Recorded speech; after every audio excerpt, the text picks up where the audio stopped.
tell me, what do you think when someone says manhwa? Color? Vibrance? Pretty ladies? Pretty boys? And probably lens flares. Lots of lens flares. But what if I told you that there is a series that not only goes against the grain, but also achieves the level of tension and immersion that is absent in most webtoons and webcomics? And it does so through an unparalleled level of unapologetic ugliness.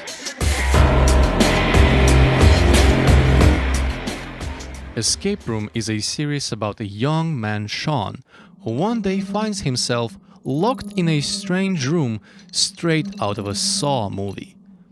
He can't remember how or why he was brought to this place, but the only thing that he knows for certain is that he has to escape. And as if the premise of this story was not thrilling enough already, Escape Room is also probably the least visually welcoming series on Webtoon. Its color palette is a weird mixture of dark brown, red, and gray. The characters look almost too simplistic, and yet the strange tiny misproportions, unnecessary details, and clutter make them look unappealing and amateur-looking. Janky 3D models, low-res textures, and all sorts of other visual noise, when combined, the glaring ugliness of it all creates a strong first impression that Escape Room is nothing more than a sloppy work of a novice who just started 5 different online courses on graphic design. But even after such a strong first impression, you still feel compelled to stick around and see. Maybe it's just the first couple chapters. Frankly speaking, janky art styles are nothing new for long-time webcomic and manhwa readers. Many popular series were not the best-looking comics when they were first published, but they were slowly improved over time as their creators became better artists and hired more people to help with the project. Just look at the first couple of chapters of Beginning After the End webcomic or King of High School and Tower of God webtoons. These are genuinely hard to get through, and look at them now. Mwah! But the deeper you dive into the story of Escape Room, the more you realize that all these tiny imperfections, all these weird angles and strange mixtures of color, they don't go away. They were made by choice.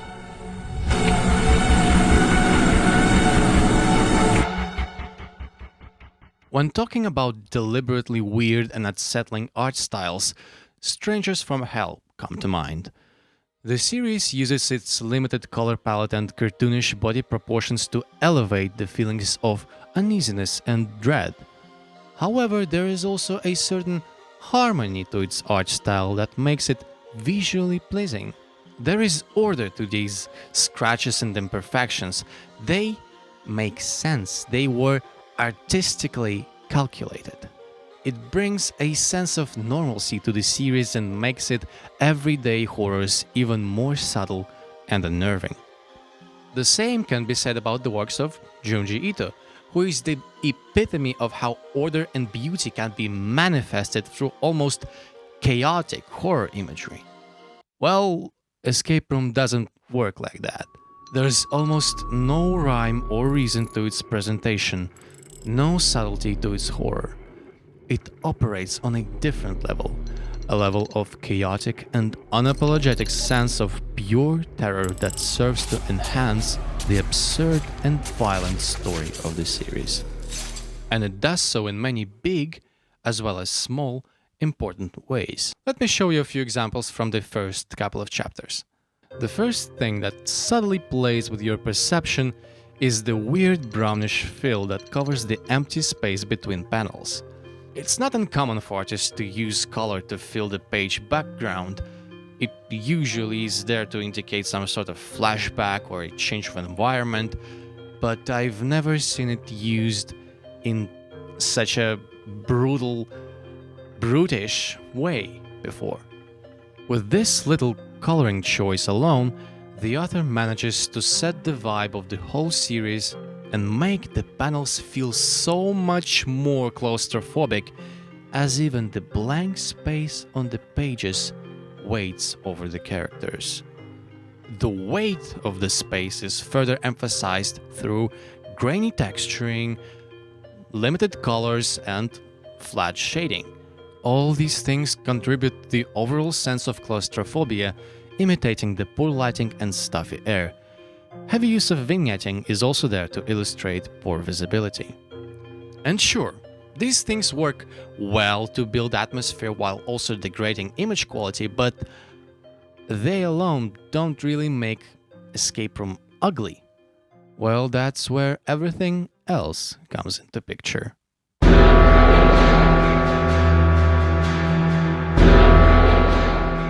The first thing that I noticed when I first read Escape Room was how bad the 3D models look. And they are used for almost everything in the environment. I'm not sure if they were traced over or processed through some sort of filter, but they look hideous and, frankly speaking, out of place. My first thought was that all this looks sort of like 999 on the DS, which it sort of does. And my second thought was, why? Surely there are better ways to integrate 3D models into the scene, to make them less noticeable, less jarring to look at. Because with how they are right now, I can't help but constantly shift my attention from the characters to the environment. It just feels like they don't belong to this world. Oh. As it turns out, the more I read, the more I realized that Escape Room 3D models look the way they look, not because the author didn't want to spend more time on compositing, which is probably also the case, but to make the environment more hostile and unnerving, to make you want to leave this place immediately, as well as to make the readers pay closer attention to the different traps and puzzles that the characters need to survive in order to escape. And speaking of characters, there are also many character design elements and imperfections that contribute to the visual language of the series. First of all, they are really flat looking. They look almost like paper cutouts. Not only that, but there are many small proportion inconsistencies like weird fingers, mouth shapes, and so on. Now, some of these things got a little bit better in seasons 2 and 3, but what didn't change at all are the eyes. Oh, these eyes. Look at these eyes. It's like they're piercing my very soul. With all these things combined, Escape Room becomes a truly horrifying concoction to look at. There is a sense of constant push and pull on your attention that ultimately creates an atmosphere of never-ending tension and uncertainty, which is broken only when it's time for another dreadful and often violent episode to happen. And the only thing, or should I say person, who anchors you throughout the story is Shawn, who is a brilliant, reliable, and ever-rational psychopath.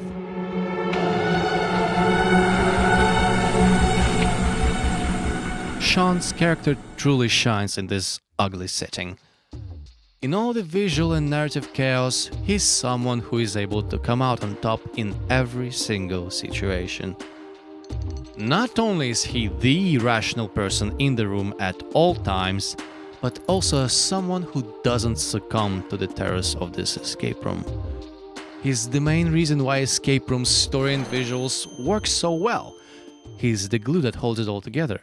He isn't fazed by the insanity of this situation nearly as much as other people, nor does he particularly care about them and their fate. If he can help someone else, that's good. He now has more resources under his belt. And if not, well, that's not his problem. Combined with his great situational awareness, logical thinking, and puzzle-solving skills, he sees this place for what it truly is. A puzzle that needs to be solved. If saving everyone he can find is the goal of the puzzle, he'll go out of his way to become the savior. And if the goal is to become the sole survivor, well, too bad. And so, at some point, we as readers also start to see beyond the clutter, beyond all these unnecessary things. We're now above the chaos, above the terrors of this escape room, just like Shawn, who's driven by logic and efficiency. And at this point, it becomes clear that what we see, all the visual noise, all the ugliness and weirdness of it all, is not there to simply create an atmosphere of dread and discomfort, but to show us how terrifying Shawn's perception of the situation really is. People around him are nothing more than variables in a game without any real depth to them. Their feelings and emotions? Well, these are simply caricatures that they put on their faces to show their discomfort. And the world around him? Well, it was always this colorless and ugly. And through this ugliness and perceivable chaos of Escape Room's art style, the series achieves true horror brilliance on two separate levels. First, it uses it to create a genuinely unsettling and dreadful atmosphere. And second, it gives us an opportunity to look at the world through the lens of an intellectually capable, yet emotionally impotent character who will have to change over the course of the story.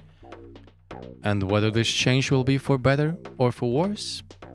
Well, that's something for you to discover by yourself. Of course, that's just how I see it. The beautiful thing about media and art is that it can resonate with each person differently. That being said, I cannot recommend Escape Room enough. I know I didn't really talk about the story, about the supporting cast, and how well designed all the puzzles and traps are, but come on, it's a horror thriller story full of mysteries and plot twists and whatnot. It's a very good manhwa. It's completed, thank God, and you can easily find it on Webtoon. Damn, I wish I was big enough for them to sponsor me or something. Anyway, share your own thriller and horror recommendations in the comments below, because I will be doing a reading club next month. And if you've watched this video up till now, then go on, leave a like. God is my witness you enjoyed it.